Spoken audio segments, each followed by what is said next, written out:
কখনো কখনো মোটিভেশন থাকেই না, তবুও কাজ করে যেতে হয়। আজ আমার 30 দিনের চ্যালেঞ্জের ডে 11।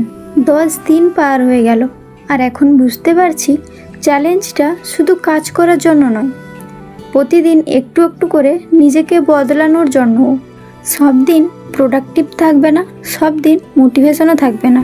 কখনো কখনো নিজের ওপর ডাউট আসবে, কখনো মনে হবে আজ না হয় বাদই দিই। কিন্তু ঠিক তখনই মনে পড়ে যায় আমি তো এই চ্যালেঞ্জটা শুরু করেছিলাম পারফেক্ট হওয়ার জন্য নয়, কনসিস্টেন্ট হওয়ার জন্য।